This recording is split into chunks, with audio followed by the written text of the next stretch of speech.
Okay, so today, because I'm not here in person, I'm going to actually skip the next lesson and go down to this one that says factoring polynomials with 4 terms. We'll come back to this one that says factoring trinomials of the form ax squared plus bx plus c. So this one is kind of the more challenging one, probably the most challenging one of the whole unit. And so I want to make sure that I'm here in person to do these with you. But this factoring polynomials with 4 terms is using a lot of skills that we already have. It's mostly just finding the greatest common factor. And so we should be able to do these ones even though I'm not here to do it with you. So here we are working with a polynomial that has 4 terms. So as you can see, we have 1, 2, 3, 4 terms. So whenever we have 4 terms like this, we are going to be solving or factoring them in the manner that I'm going to show you right now. So the first thing we're going to do, step 1, is we are going to group the first 2 terms together and the last 2 terms together. Now grouping just means that we are going to put parentheses around them. So I'm going to look at take the first 2 terms, x cubed and 7x squared, and I'm going to put parentheses around them. And then I'm going to take the next group, the 2x and the 14, and put parentheses around them. So that's all step 1 is just group them by putting parentheses around the first 2 and then the last 2. Step 2 is to factor out the greatest common factor from each binomial. So each group that I've made, I'm going to take out the greatest common factor. So looking at this first one, the x cubed would be x times x times x. The 7x squared would be 1 times 7, and then x times x. So what these two have in common would be 2 x's, or in other words, x squared is what they have in common. Okay, then I'm going to look at what's left over. When I take out that x squared, would be x from the first term, and then 7 from the second term. And since we have a plus here, this would be a plus. So I take out the x squared, and what I'm left with is x plus 7. Now I'm going to do the same thing with the second pair. The 2x would be 1 times 2 and then x. The 14 would be 1 times 14, or it could be 2 times 7. So these ones look like they have a 2 in common. Whatever symbol is in front of this first term here is the symbol I'm going to use. So I'm going to put plus 2 for the greatest common factor. And then what's left over in the parentheses is going to be an x for the first term, and then a plus 7 for the second term. So all I've done is I've taken out the greatest common factor from the first pair and from the second pair, and kind of written it all in one line.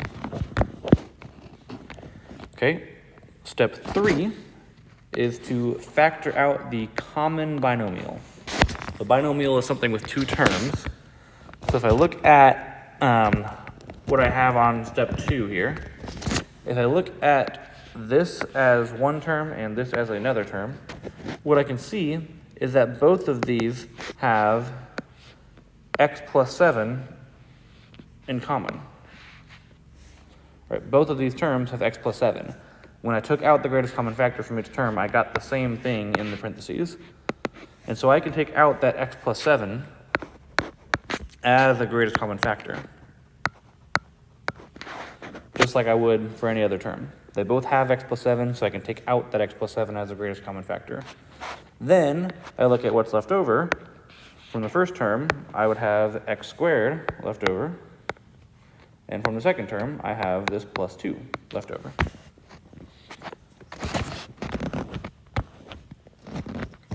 Okay. And that is it. We take out the greatest common factors from each one, and then we kind of see what was left over. It should be the same thing when we take it out. So essentially, we're kind of doing the greatest common factor twice. Okay, the last step is to distribute to pick your answer. I'm not actually going to go through the process of doing it, but we could multiply these back out to see if we get the same thing. So I could do x plus 7 times x squared plus 2 and multiply them using the box method. Again, I'm not going to actually fully do it, but we should find that if we multiply these back out, we would get our original answer, or our original problem of x cubed plus 7x squared plus 2x plus 14. So now I'm going to go on to a couple other examples. Number 1, again, we have 4 terms, so first thing I'm going to do is group together the first 2 and the last 2.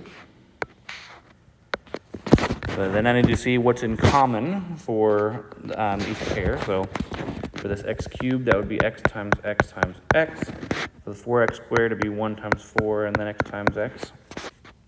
So these two look like they have an x squared in common. And then I find what's left over. For the first one, it would be x. The second one would be 4, and it's a plus, so plus 4. And then for the next pair, 8x would be 1 times 8, or 2 times 4, and then x. 32 would be 1 times 32, or 2 times 16, or 4 times 8. So it looks like what these have in common would be the 8. And again, this is going to be a positive 8 because this is the plus, so plus 8. I look at what's left over, and in this case, it would be 1x, or just x. And then for the second one, it would be 4, and it's a plus, so plus 4. Okay. Now, again, what we should find is that both of what's in the parentheses was the same. Both of them we got x plus 4. And so we can take out that x plus 4 as the greatest common factor, x plus 4. And then what's left over, x squared plus 8, becomes my other factor, x squared plus 8. And there is my final answer.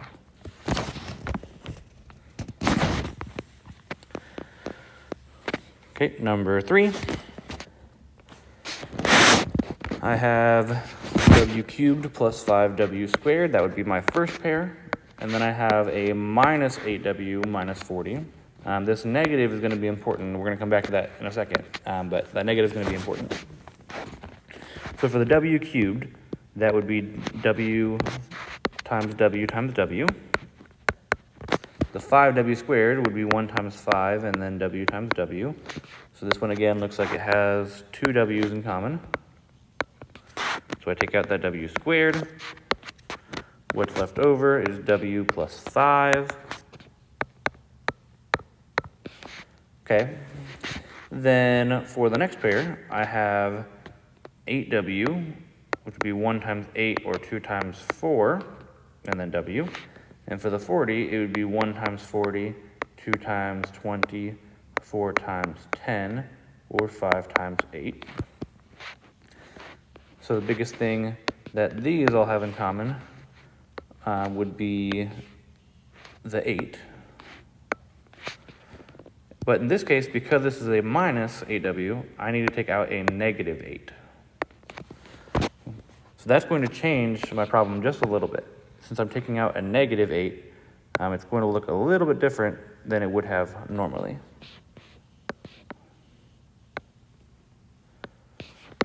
So when I take out the negative 8, what's left over from the first one would be 1w, or just w.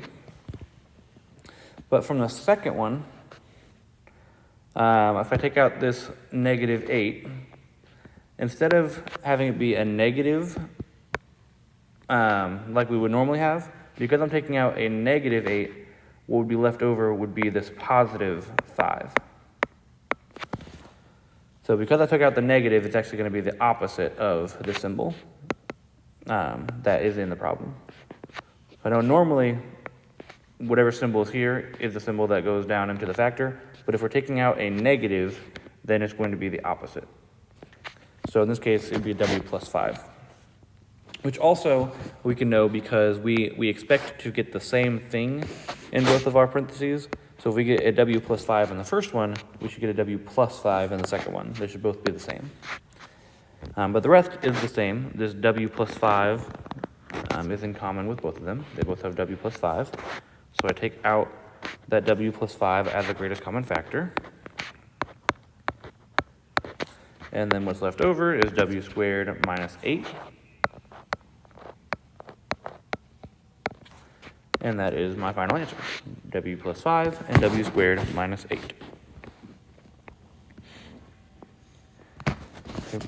So if you were confused about that whole negative thing, I understand that is kind of the tricky part of this one, but we're going to go through a couple other examples and see what that looks like. So on to number 5.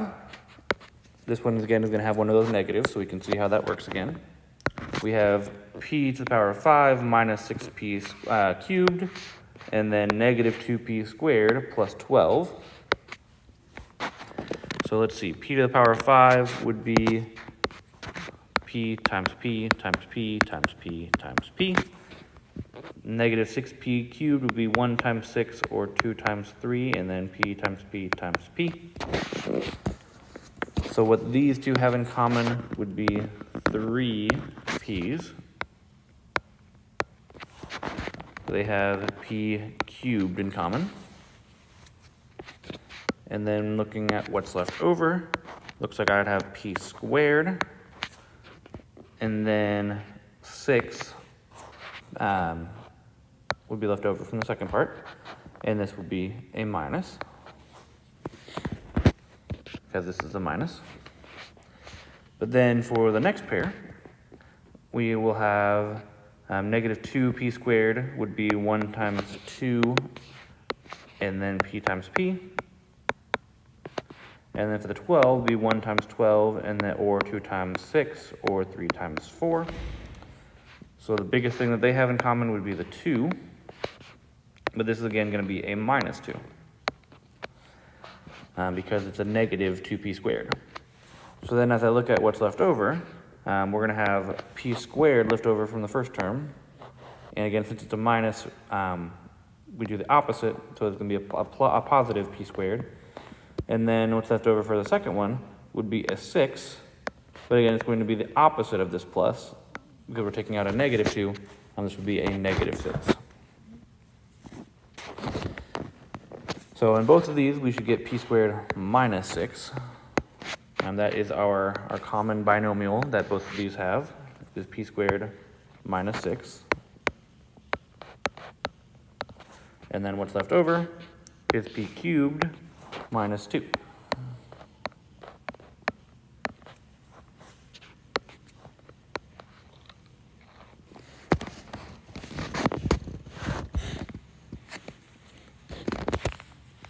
Okay, once you have that one written down, we can turn to the back side and we'll continue on. A couple more examples. So number 7, first pair is 3x squared minus 21, or sorry, 3x cubed minus 21x squared, and then we have plus 4x minus 28. So the 3x cubed would be 1 times 3, and then x times x times x. The 21x squared would be 1 times 21, or 3 times 7, and x times x. So what these have in common would be a 3, and then also 2 x's. So 3x squared would be what they have in common. And what's left over for the first one would be x, and then minus 7. Okay, on to the next pair. 4x would be 1 times 4, or 2 times 2, and then x. 28 would be 1 times 28, or 2 times 14, or 4 times 7. So the biggest thing that these have in common is the 4, and this is going to be a positive 4, which means we're kind of taking it out like normal, since we're taking out a positive 4. What's left over for the first term would be the 1x, or just x, and what's left over from the second one would be the 7, and it's going to be the same sign because we're taking out a positive 4. So they both have x minus 7 left over. That would be my first factor, that's the one they have in common. And then what's left over from those is 3x squared plus 4, which is my next factor.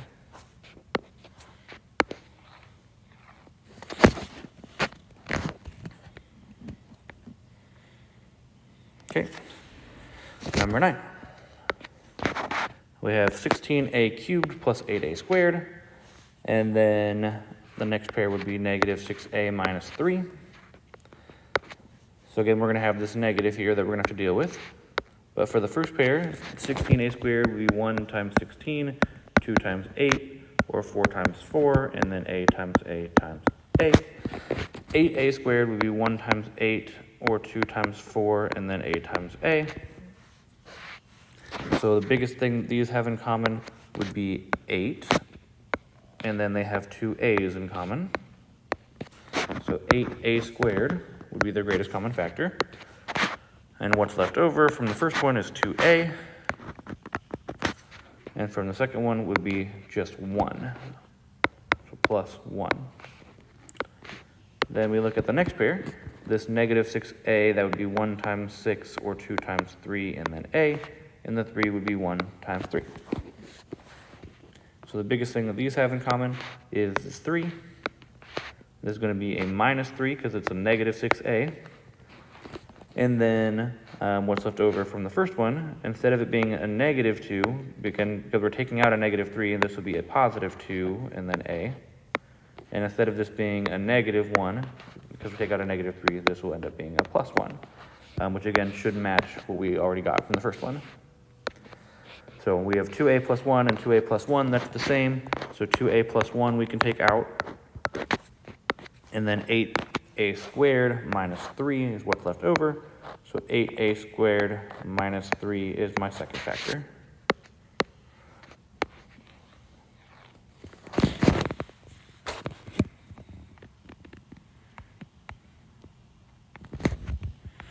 Okay. On to number 11. I have 8x squared plus 12x, and then plus 2xy plus 3y. What these have in common, let's see, 1 times 8 and 2 times 4, and then x times x.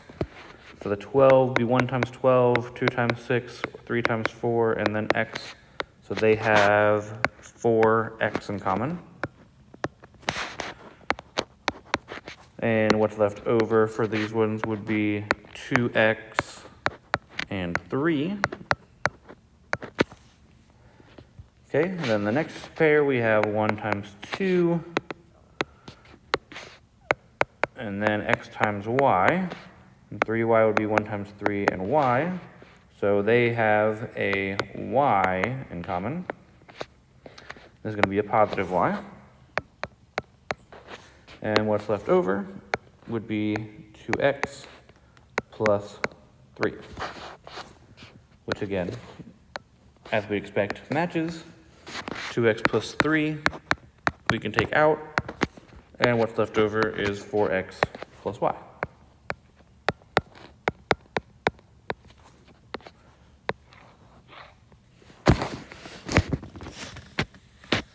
All right, last one for our notes. We have a cubed plus a squared b, and then plus ab plus b squared. So this is going to be, let's see, a times a times a, and then a times b. So they both have 2 a's in common. So that would be a squared. And then what's left over is going to be a plus b. Okay, looking at the next pair, ab is a times b, b squared is b times b, so they both have a b in common. This is going to be a positive b. And then what's left over is again a plus b. So this a plus b matches. We have a plus b that we can take out, and then what's left over is a squared plus b.